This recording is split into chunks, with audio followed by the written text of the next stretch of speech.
Hi, I'm Jude and I'm on my way to interview one of my favourite artists, Ken Munsie. Ken has an amazing exhibition at the old ambulance station art space in Nambour. This is about 4 years solid work. It's assemblage work. I go to junk shops and markets and buy sort of rubbish, and then I assemble it. I put a story around it.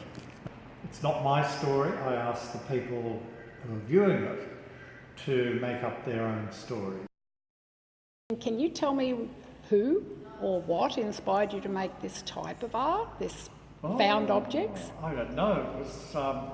I've progressed. I sort of started out my art career. I was building a large mud brick and stone house, and then that developed. I started doing pottery, and then I started doing paper making, and then I started collecting things and thinking of putting them together and all of that. There are quite a few assemblage artists around, but I don't know that anyone's really inspired me. So the box effect, I think, is really, I'm not going to say it's unique because it's certainly not unique, but it's mine.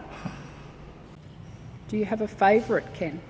Yeah, I think this one's my favourite. I really love the birds and the symbolism of the feathers, and then down the bottom of the bird stamps. This is probably another favourite of mine. This is all about the planets. So there's a lot of symbolism in this. The background, you may not be able to see very clearly, but the background is lots of planets. There's a bit of machinery sort of stuff happening there. My signature scrolls down the bottom, they're all about stories. A couple of pieces of moon rock. Ken, tell us about your studio.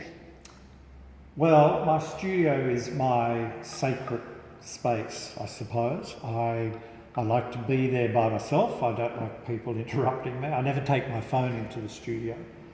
And I'm always playing classical music, and so that sometimes inspires me. This is a story, this one, about Mozart. Studios are best when they're creative and they're messy.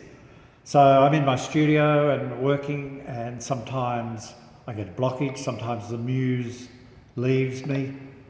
So what I do, I don't procrastinate. I put my tools down, and I love gardening, so I'll go out and do some gardening for an hour, maybe, and then suddenly, while I'm gardening, I'll get inspiration. I'll run back in and continue.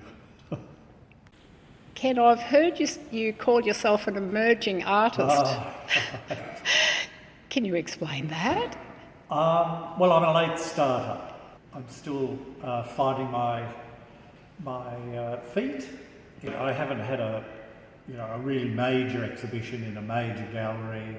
This is a very interesting piece, Ken.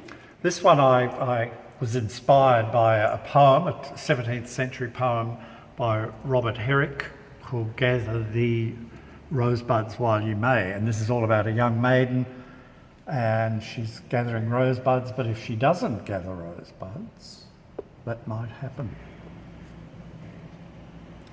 Would you consider teaching your technique, Ken? Well, teaching assemblage work is very difficult because it's really about using your mind, using your imagination. It's about finding objects and working a story around those objects. I find things, and then my imagination is sparked, and I build up a story. Ken, do you ever do commissions? No, I don't do commissions. Putting things together is in my head. Is there something you're working on at the moment? Finishes in a few days' time, and then I'll get everything home and start on the next project, which is an exhibition of artist books. So I'm curating that, plus I've got 6 pieces to put in that, so I've got about 6 weeks to make 6 pieces. So that's going to be tough.